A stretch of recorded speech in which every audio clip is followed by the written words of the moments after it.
Greetings. In this video, we're going to be doing a general update to talk about our introductory questionnaire, take-at-home exam number 1, which will be due this Sunday, May 19th, and we will begin talking about proctoring.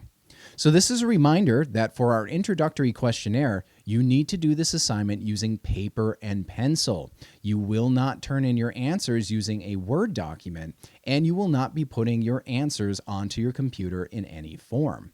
The reason we do this is practice for when you will be doing take-at-home exams, just like take-at-home exam number 1, and then we'll also have our 5th exam as a take-home exam, where you will need to turn it in the same way that we've turned in our introductory questionnaire. So what you would need to do is go down to Module 1 Handouts, and then scroll down to our introductory questionnaire. Click and download this file, and then it is recommended to print this off and then answer your questions using a pencil. Follow the instructions below on how to upload, and then upload this into our Dropbox on Blackboard. If you do not have access to a printer, that is all right. You are allowed to write your answers on scrap paper, like lined paper or like computer paper, which you see right here, and then just follow along on the screen and then write your answers as you go. So please finish this assignment as this is due today. The second thing we're going to be talking about is the actual take-home exam number 1.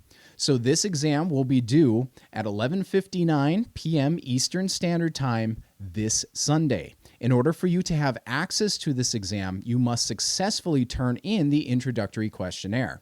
It's not enough to just turn it in. You have to get my okay and say that you did it properly. So please do that sooner than later.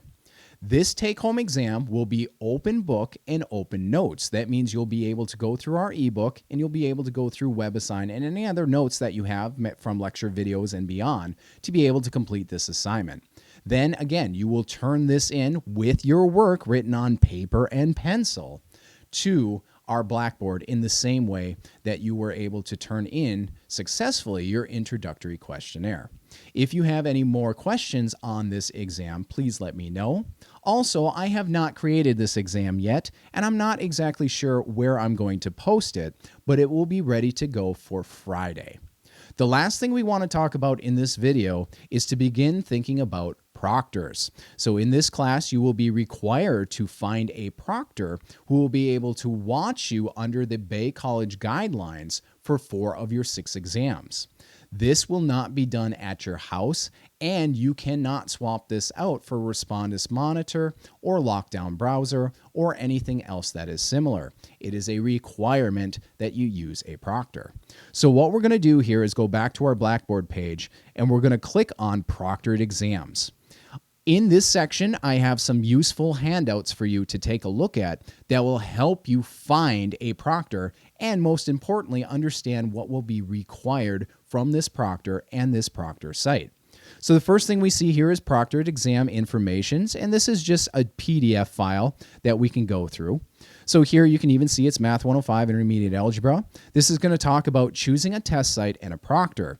You will need to determine an in-person testing site or proctor for your proctored exams. If you live near Bay College in Escanaba or Iron Mountain, it's easiest to use one of the testing centers at that site. If you don't, you will need to find an outside proctor, and this is why we are going through this. We need to figure out, if you are not going to go to the campus to do these exams, where else you can go. Also on this PDF, it tells you how you can schedule an appointment if you're going to use Bay College. Know what the exam is going to look like. And again, these exams will all be done using paper and pencil. You will not be doing any exams on the computer itself. Make sure that you always prepare for your exam, which just means study, and then take the exam itself, which will have its own rules. So when it comes time to taking a proctored exam, I highly recommend you come back and take a look at this handout. So underneath, we can see the same thing, but it's the accessible version if some of you are unable to read this using a PDF. But the next things we want to talk about is the test proctor sites for Math 105. So this is a document that was made by a different full-time faculty here. Her name is Britt Slade, and this is what she has done for her classes. So what I want to do very quickly is just open this up and just give you a quick look to see what's in here. So you should read all through this and it'll help you out. But the most important thing I want to talk about very quickly is the list of places. So this is not an exhaustive list. This is just an idea. This is to kind of just show you the places that you can go. So the easiest way, once again, is actually use the testing centers right at Bay College, either in Iron Mountain or in Escanaba. And then there's a lot of information on how you can go ahead and do that.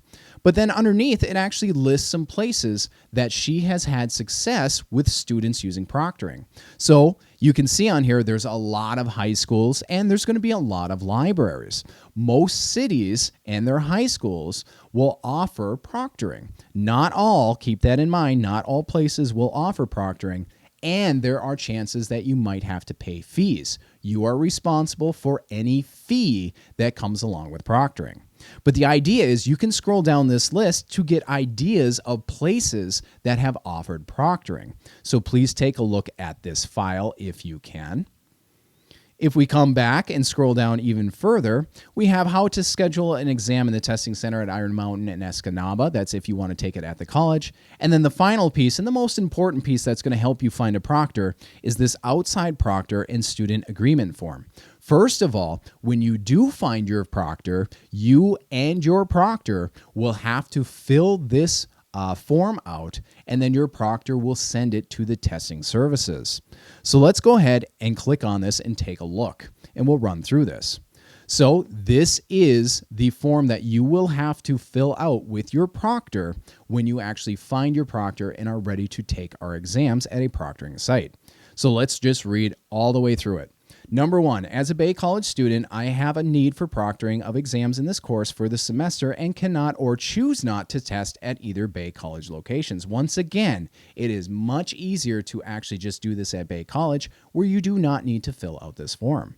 Number 2, I have found a person that has agreed to be my outside proctor. Number 3, this proctor is not a friend, a family member, tutor, coworker, or subordinate of mine. So that means when it comes time to actually choosing a person, you need to make sure they do not fall under this category.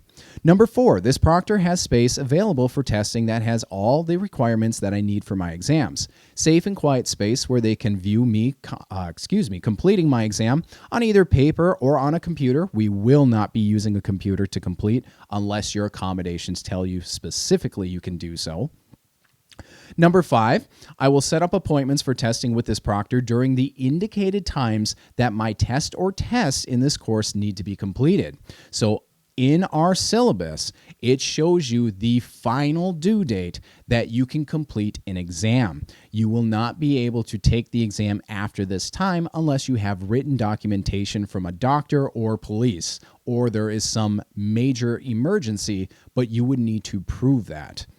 Number 6, if there are any proctoring fees that apply to my testing at this location and with this person, I agree to pay that fee. You are responsible for all fees. Bay College is not responsible to pay any fees for your proctoring this semester.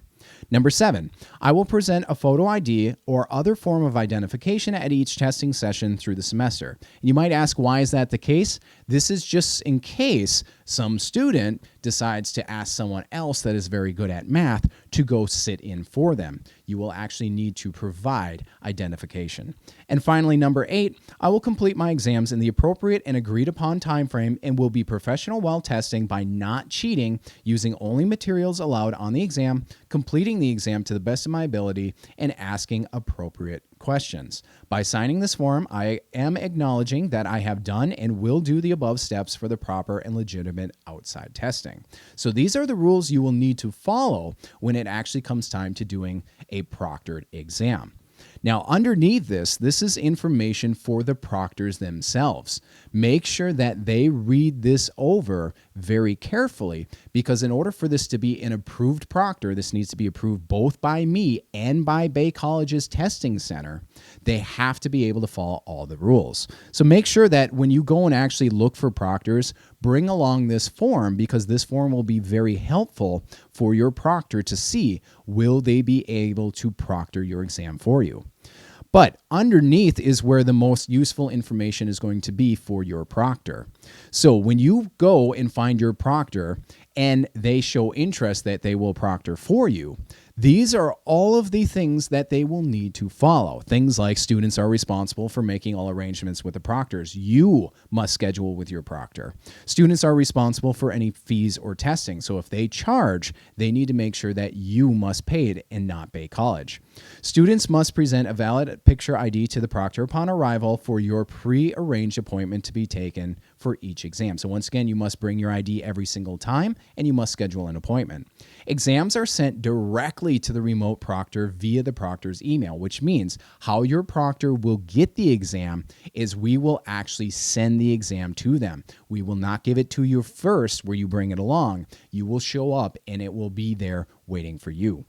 All proctor locations or proctors must be approved by the instructor and Bay College Testing Services manager. So when you fill this in, that manager will go through along with myself and see if you have an appropriate proctor. We will try and complete that process as fast as we possibly can.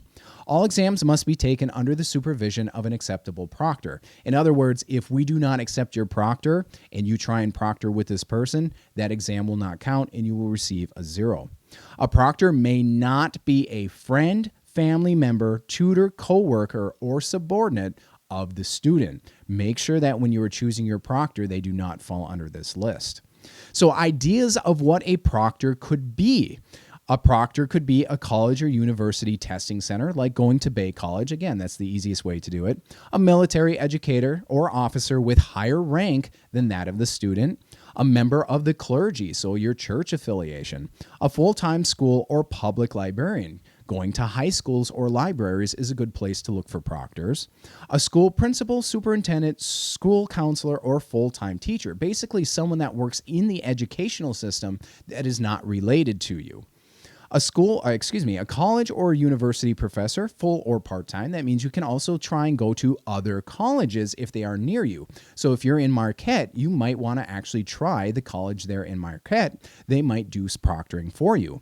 And then finally, you can also use someone like a college or university dean. Basically, anyone on the university level would be able to proctor for you. The one thing that you really need to understand is that just because you go to a place does not mean they have to offer proctoring.